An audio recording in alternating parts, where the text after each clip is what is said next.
And good morning, everyone. This is March 19th, 2022. I'm glad you're with us. Let me know in the comments if you can hear me. Either way, if you need IT consulting, you need help with something, go over to williehowe.com, click hire us or contact us, fill out the form, and someone will be in touch with you as soon as possible. All right, so let's see who's in the comments. Good morning, Jeremy, Dave, TN Bighorn, JH, Gibby, Chris, Dennis, Michael. All right. Unky Joe is in the house. Yes. Basketball is on, and that's what TN Bighorn is talking about. Don't know how Illinois pulled out a win last night. I did not watch the game, but I saw a bunch of comments online. Morning, John. All right, so if you follow me on Twitter, or I'm going to do an actual YouTube video on this. It'll be about a 9-10 minute video. But Thursday night, I plugged in this Unify Flex Mini. I plugged this into this battery bank, and it is still powered on, and that was Thursday night, and it is now Saturday morning. And I had it plugged into the other switch, and it was tossing packets around, but in order for me to show it to you, I had to move it. So that is still going. I'm going to see how long it powers it. Like I said, last time it was like 3 days. And so it's probably going to be about another 3 days, I think. And so you might be wondering, well, what the hell are you doing with that Unify Flex Switch Mini? So I'm going to do a new video on this. My last video was kind of rushed, and so I'm going to do a video on this week. But we created a gigabit active tap for Ethernet, and you're like, well, why would you want to do that? You could do it for a lot of reasons. A lot of times we'll do it for inline IDS, and so you'll actually mirror a port, so you can sniff packets, you do all kinds of things. If you want gigabit, you have to have something that's powered, right? So how much would it cost you to build this? Well, you can get these switches for $26. You can go to five below, get you a battery bank that'll power this probably for as long as you're going to need. So you can build a powered gigabit Ethernet tap for like less than $30. Now this, let me look up how much this passive one is real quick. That'll give us a good idea what's going on here. Let's see. Actually, what we're going to do, this is Great Scott Gadgets Throwing Star Land Tap. And let's see. I just want to buy one that's built already. How much is it? Let's see. Amazon has it. It's currently unavailable at Amazon. Let me switch over to the. Let's see. So Hack 5 has these for $15. I don't know if it comes with the case or not, but this is what this looks like on the inside. But this has a case on it. So let's just say theoretically that this thing is $15. So you're at 26 for the Switch. Let's see. Actually, let's go back to the old Google machine and do Unify Flex Mini. So the cheapest that I am seeing it is $29. So $29 for that, and then let's see here. I think, how many milliamps is this? Let's see. You're all assuming that I can read. That's very kind of you. 10,000 milliamp. 10,000 milliamp power bank. Well, you can get one that's twice as big. Let's see. Yeah, so here you go. And this may be the one that Telnex uses. Well, here's a 2-pack. So you can get a 2-pack of these for $21.99. You can get your Switch for $29. So just say 30 and 30. So for $60, you have a gigabit tap, right? Because if I'm an administrator and I'm getting messages that I've got important devices that are dropping from gigabit to 100 meg, I'm going to be investigating that. I don't know about you, but I'm going to wonder why my device dropped. Network blip, I can deal with, right? So if this thing is powered up and you've got it configured, you switch the cables, there's going to be, a second, that you can almost explain away in some environments. But negotiating from a gigabit down to 100 meg, that's, somebody's going to be investigating that. So Gibby says, yeah, I didn't even think about using a Flex Mini for that. Good tip. Yeah. And there's another, I'm on, TikTok, and I've got this video on there, and man, TikTok brings out the, if you ever want to know if you're doing something wrong, put it on the internet, right? And boy, TikTok just brings out the best, folks. And I had one guy was like, it's not called an Ethernet tap. It's called a port mirror. No, you're port mirroring on the Switch. We've created an Ethernet tap. Anyway. And so this is one of my packet sniffing setups here, right? So you've got the old NetTool Pro with red USB drive, and then it's got the NetTool is so versatile. It's absolutely versatile. All right, so put your questions in the comments. So JH says the best place to tap stuff is on the printers. Most of that traffic isn't encrypted. And I'm going to tell you this right now. First-hand experience. Most organizations' Achilles heel are printers. Not because people hate working on printers, but because printers often don't get their firmware updated. They often don't get their UI password protected. I'm going to tell you this. I was at a Fortune 500 company not that long ago looking at some stuff and was able to log into a printer, a plotter. They didn't have the now they had me log into it. It's not like I just did it, but they had me log into it. No admin credentials required on that printer, and who knows how old the firmware was, right? So it's printers are definitely the Achilles heel. Gibby says, am I correct in saying the Flex has to be adopted to be set up? Yes. And I'm going to do the video, the YouTube video on this, and I'll do it from tip to stern. And because that is one thing, you do have to configure the switch. But once this is configured, I can plug it in, unplug it, take it anywhere I want, and it never has to see the controller again if that's all I'm going to use it for. And you could do some pretty cool stuff. You could build a box for this. You could take the Unify Flex Mini guts out of this. Ooh, that's not a bad idea. Maybe I should do a build video. And, mount a battery bank in that, and you could get a custom enclosure. You could build a custom enclosure. And then just have, what you could have is you could just have the USB, the charging port on this brick. You could just have this exposed. And then that way to charge this thing, you just boop. And then the only thing that's exposed is you would have your source, your two sources here, and your sniffer that you're going to use in the middle, and then block those other two ports off. You could make this into an attractive little package. The thing is, you'd want to really buy in bulk to try to bring the cost down, or you'd want to work out a deal, see if you could work out a deal with Ubiquiti where they would OEM this for you and send it to you with no case already, to see if you can just get boards. Somebody here is probably going to take that idea and run with it, but we thought of it first here on the Willie Howe live stream, March 19th, 2022.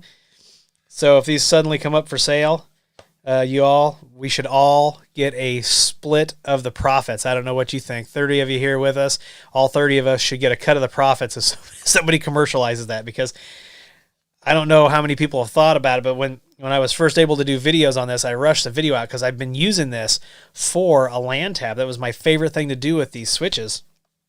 And a lot of people didn't understand what it was. I did. I rushed the video. I need to redo it, and it is coming this week. But yeah, we could totally commercialize this. And you could get what you could do is you could have an option, for smaller, thinner, lighter battery banks, depending on the application. Now, this thing has been running since Thursday. Thursday morning, not Thursday evening. I did that Thursday morning.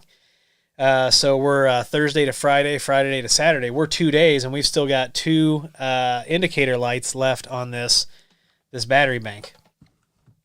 So I've been keeping an eye on it. But let's see. Back over to the comments. Morning, Cody. John says it's the perfect form factor to be a distribution switch for my Raspberry Pi cluster. Absolutely. I used to use Edge Router X's for that. If you go way back in my Twitter feed, you will see in my Twitter feed when I first started setting up my home lab back in 2015, I started with 3 Raspberry Pis, and which I still have, and they're still in. I bought the case where you could stack all 3 Pis together. They're still in those cases, and I still have the Edge Router X's, those 3 devices. Dimitri says that's a simple 3D printing project. Well, I'll tell you what, Dimitri, if you want to design it and print it and ship it, I will give you full credit for it. And we will talk about it here, and we'll offer them. You just give me a couple for free, and you set up distribution of the case. And I'll help you get your product out there, because I think that would be fantastic. Jeff says, good idea. Yes. Good morning, Ferris. JH says, not like we'll be able to get them. So actually the Flex Minis, there are tons of those in stock all over the place. So you can definitely find the Flex Mini. And I'm seeing prices from $29 to $32, depending on your shipping amount. So, all right, if you've got any questions, make sure you're asking those in the comments. And let's see.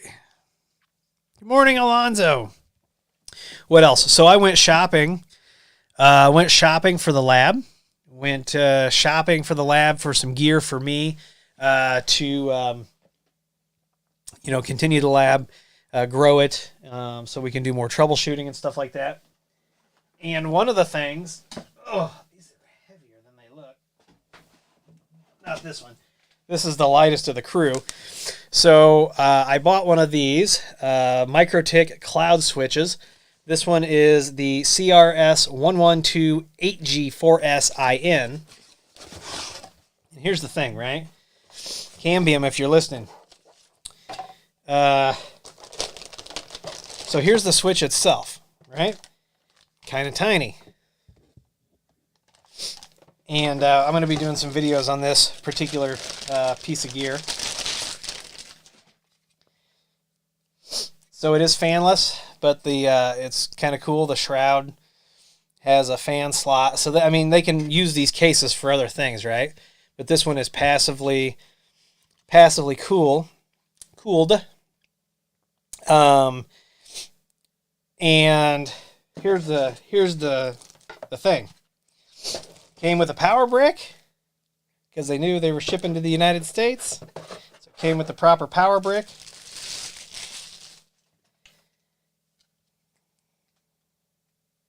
Dun, dun, dun. And guess what else? Rack ears. So that you can rack mount this switch. Just, it came with the stuff. No extra charge. No extra charge. This is about $100. Somewhere in there. Yeah, but it came with the rack ears.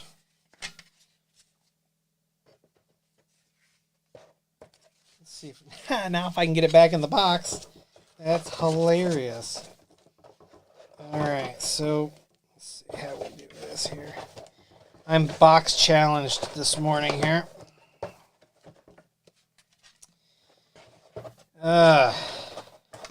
So what else have we been up to? I'll show you the other stuff that I bought here in a minute. Let's see.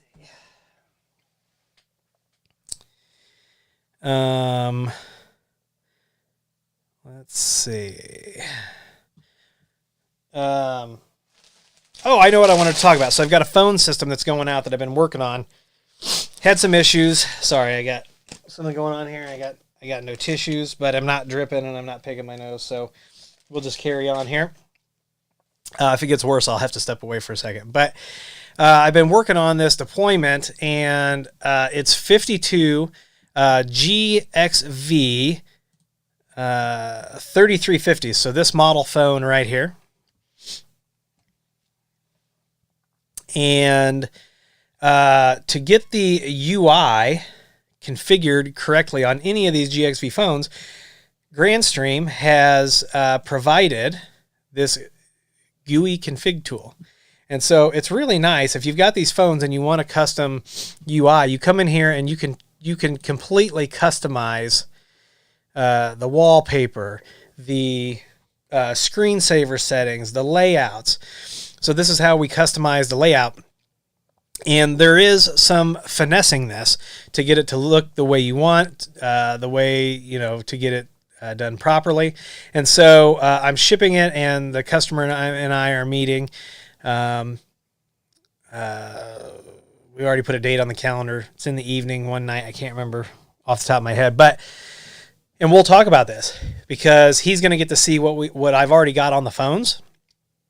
But what's really cool about this is you can either upload this cust file manually to each phone, which I don't know why you would do that, because then you would have to do that. But what we did was we have a web server, and the cust file sits on the web server. So what happens is you make all of your changes, and then you export the configuration file, and we put it on a web server, and then we use a P code inside the template for the phone to go out and grab this, and it'll grab the wallpaper, it'll grab all the settings and auto provision. And then if we want to make a change to those phones, then we can just put a new GXV 3350 cust file on the web server, and boom, there you go.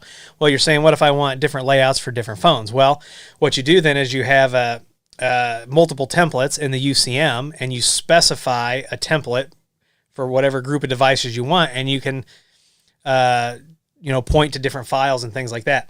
The other nice thing about this is if you're troubleshooting a GXV 3350 that you did not set up, if somebody can export the configuration from the phone, you can import the configuration into this tool and then look at all the settings right here. Now, could you comb through the phone and look through all this stuff. Sure, if they didn't remove the ways for you to get to the settings.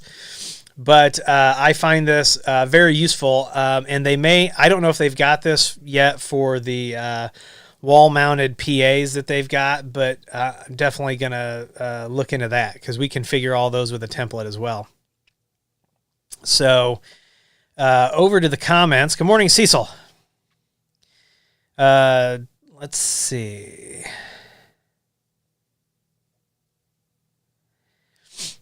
Chris says Unify doesn't like to sell the 3-pack bundle, though. That thing is never in stock. Yeah, you can get them in 1, 3, and 5.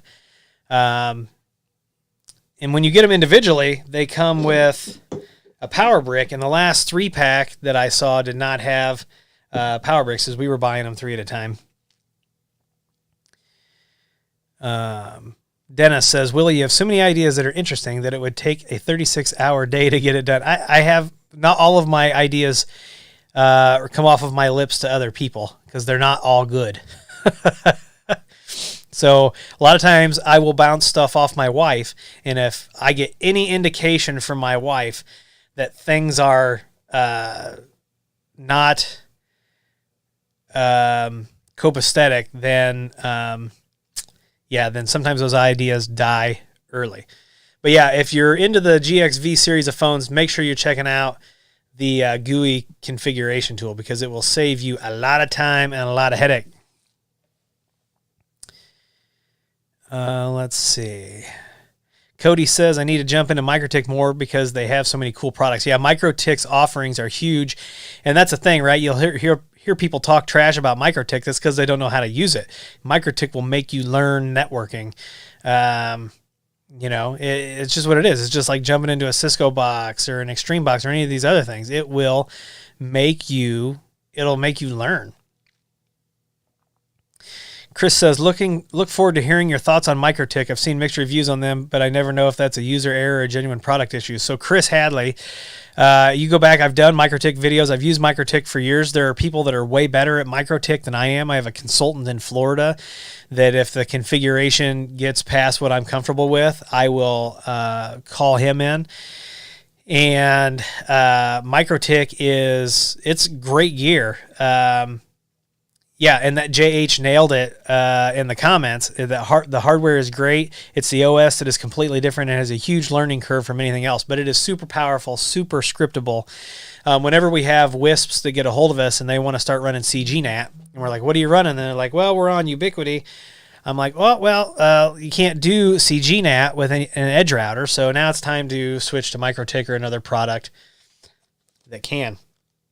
By the way, somebody pointed out that I do have my awesome calendar that my wife got me for Christmas. It's 365 days of bad dad jokes. So yesterday's joke was, I was happy to hear that Humpty Dumpty had a great fall after such a lousy spring and summer. I actually really like that. Thursday was the last day that I turned it, apparently. I wanted to learn how to drive a stick shift, but I couldn't find a manual like that. That's going on my profile there. Then today and tomorrow is, I watched a documentary last night about how ships are made. Riveting. Love it. Love it. All right, let's see here. Let's see. Bruce McDonald says, good morning, world. Thanks again, Willie and James, for your offer to help. Yeah, so Bruce ended up doing some firmware upgrades on some devices, fixed his zero config problem. We were going to help him look into it, and they got it. We were going to schedule. I think we had something scheduled, and Bruce got it knocked out before the scheduled time. So, yeah, thanks to James for offering that 30-minute free consultation. A lot of times we'll do that. We'll offer some free time to see if it's depending on what it is, to see if it's an actual manufacturer problem. So if it's a manufacturer problem and we can turn that into the manufacturer, we will do that. JH says, have you played with the new Chrome OS that you can install on any PC? Yes. Have a Lenovo ThinkPad, a newer one, a 2021 model that is running it. And it almost acts like Chrome OS, really. It's unless if you sign in with a guest, the things you can do are very limited. If you sign in with your Google account, of course, then you can do all the things. But JH, absolutely install is so fast. It's fast, and we actually had a problem with Windows on this particular laptop where Windows, for some reason, if you would reboot, it would go into the BIOS screen without you touching anything. And we even wiped Windows off, reinstalled Windows, and Windows was still doing this. Chrome OS, it doesn't do it. Gibby says, does anyone use Cambium's cloud for point-to-point? Yeah, a lot of customers use Cambium's cloud, or they use a VM with, so you're talking about the CN Maestro product, Gibby, and yes, there are a lot of people using CN Maestro. Now, I don't know anybody that's paying for the premium yet. I'm sure there are, but the free version does what most people want. So, yeah. I've got a PF Sense config that I've got to get knocked out this weekend and get to a client. Should be a pretty easy one. I've got an OpenSense point-to-point that I've got to fix tomorrow as well. VPN. Gibby says, after moving from Ubiquiti to MikroTik, I don't think I can change again. Yeah. JH says, has QNAP fixed their issues on the NAS OS yet? So they are working on all kinds of stuff. I am in touch with my media contact at QNAP. He understands my concerns from a video publishing standpoint. They do have a guide about how to secure their OS, so we're going to take a look at that. I also have the Synology guide, so we'll be looking at both of those here in the short term, probably a month out from that. But they've got some other interesting products, but yeah, he understands why there's been only just a couple NAS videos because of the concerns. So they are definitely aware of it, and they are working diligently to correct that. All right, so you want to see what else I bought for the lab? I do. I'm kind of excited. Yes, not every manufacturer sends me everything. I bought a lot of stuff myself last year, bought a lot of stuff myself this year.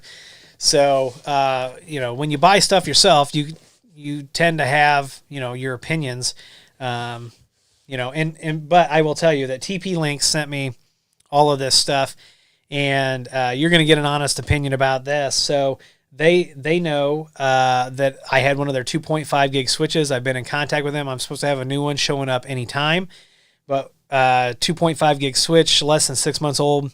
We had a power outage. It bit the dust. Never came back.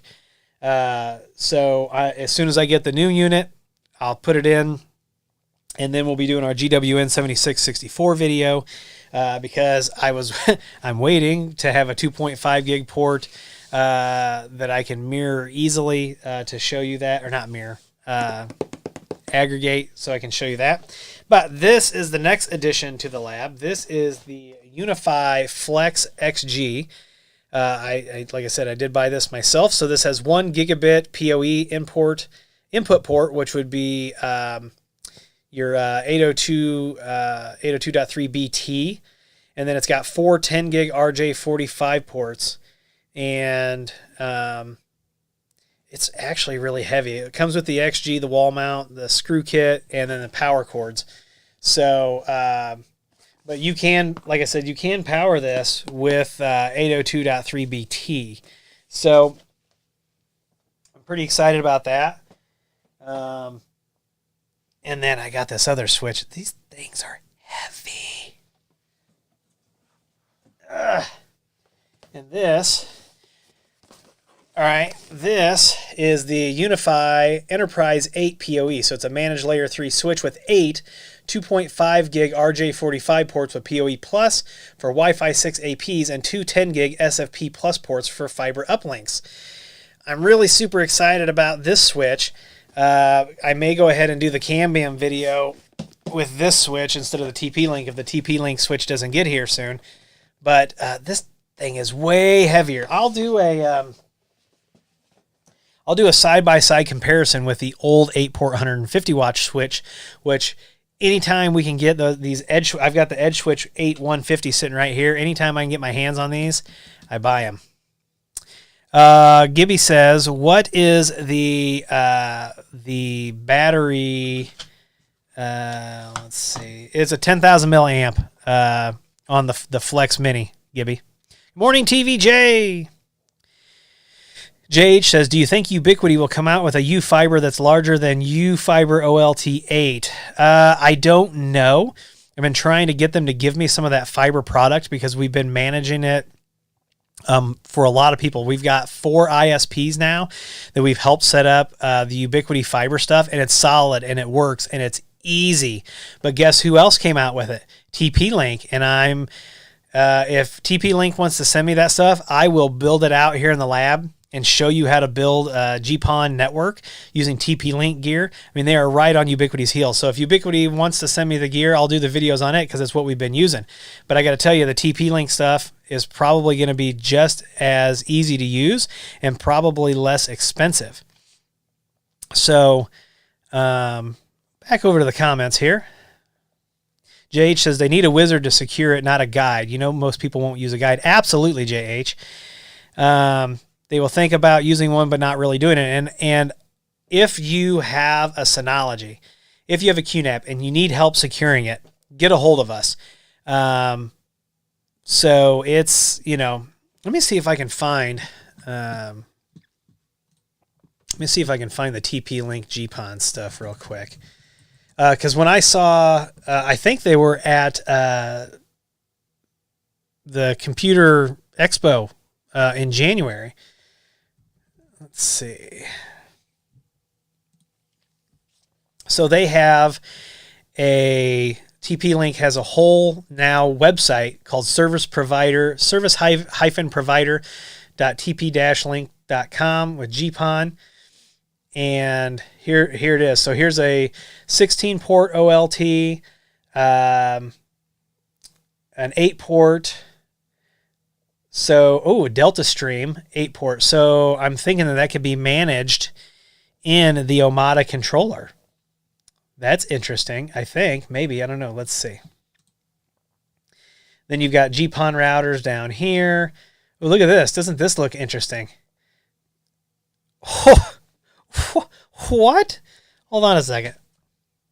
Hold on. Let me see if I can get a bigger picture of this.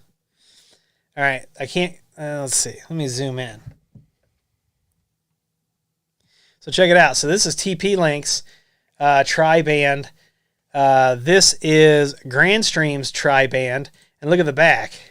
I mean, this doesn't have the fiber input, the GPON hookup.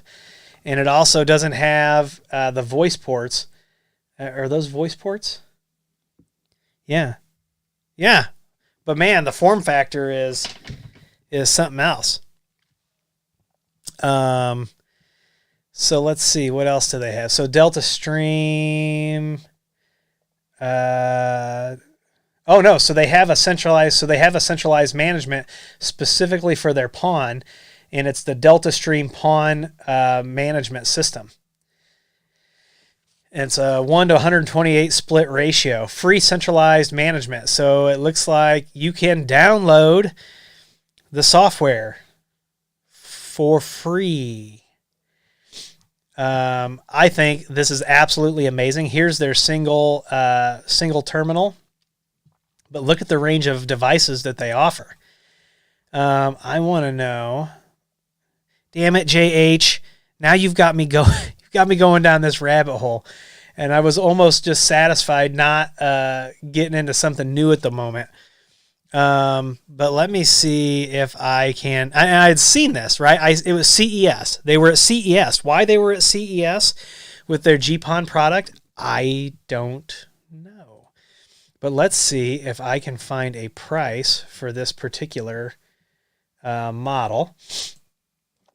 Yep, we're going to search the Google machine until I get somewhat of a thought on price. Let's see. I think we're going to have to convert from pesos. Or we will, let's see. Let's make sure that this is the right thing.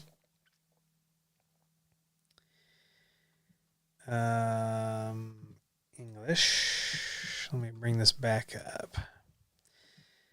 So, let's see. Is this it? That's not it. Here it is. Here's the 8 port, I think. Yeah, this is it. So somebody help me out with is this in USDs or do we need to convert this? Do we need to convert this? Is this in? Somebody help me. I don't know anything about the exchange system. Let's see. I'm going to say 352,570 pesos to USD. So I don't know if this is correct or not. Somebody help me out, but be 17,000. I absolutely cannot see this device being $17,000. There's absolutely no way. Absolutely no way. I don't know what the MSRP is. I can't find it. Look at this. It's got AC and DC input. It's perfect. All right, so enough geeking out over the TP-Link stuff that I can't find the pricing on. But if that is USD, if somebody knows the pricing for this, let me know. Let's see if we can go back and find anything else here. Let's see. That's Ubiquity.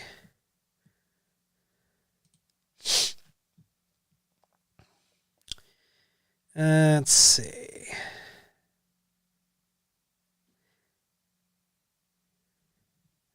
So we'll just take the high end on this one. Copy.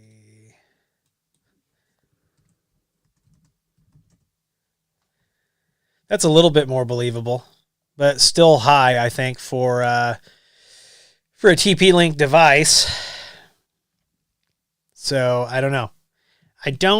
Somebody's gonna have to tell me. Back over to the comments. Cody says, yeah, those switches are they're way heavier, Cody, than what I was expecting. Dennis would like to know what my MikroTik. Dennis, this is, I had another piece of propaganda to go with it, but it is the Cloud Router Switch CRS1128G4SIN. So super excited to get this in. I got to get my Juniper switch remounted. Some people have been asking for Juniper videos. Junos and I are in a great place. Used to be certified. Yeah, JH says, I have to look at TP-Link. Yeah, they fixed their capacitor problem in their switches, so we've had pretty good luck with all that. Let's see. Dimitri says, just opened my mini Flex. It was pretty easy. Can share pics if you want. Yeah, cool. If you want to send them over, that'd be awesome. I've got one of the betas that was non-PoE, and I was thinking about opening that one. Gibby says, TP-Link Omada switches have layer 2 and layer 3 and QoS per port. Loving that. Absolutely. They don't do, the Omada stuff doesn't do dynamic routing on the layer 3, but you're not going to probably use dynamic in a place where you're going to put those switches. I mean, you could.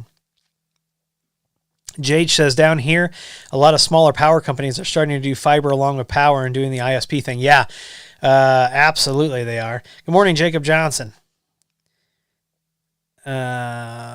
Dave says, my current ISP exactly did that. Gig fiber at home. Yeah, I'm still waiting for gig fiber. I do have gigabit down through my ISP and 50 megs up. I actually consult for them, so it works out pretty well. Let's see. Jacob says they must think they are the new Cisco with those prices. Cisco prices are still out of whack. Dennis says that is over $200. Yeah, I don't know. Is that a joke, Dennis? So, yeah, municipal fiber networks are interesting, where the municipalities put the fiber in the ground. Where I find that it's interesting is the possibility of maintenance or trying to figure out how to work out that maintenance agreement. I like that it provides choice in the market, right? So if a municipality puts in a municipal broadband network, then they can have multiple providers come in, and then the consumers really win. But it's also tax dollars that are building that infrastructure, so it gets into this weird place for me. All right, if you've got any other questions, go ahead and ask them now. We've been running about 41 minutes here. I've got to do an oil change today, and Grandma needs to go grocery shopping. So, yeah, in case you're wondering, again, Dennis, this is the CRS 1128G4SIN. All right, I want to thank you all for being here. Like I said, if you need to get in touch with me. Reach out, williehowe.com, click Hire Us, contact us. They go to the same place. I want to thank you all for spending time here with us this Saturday morning. Go out and be excellent at whatever it is that you do. And we will see you in the next video.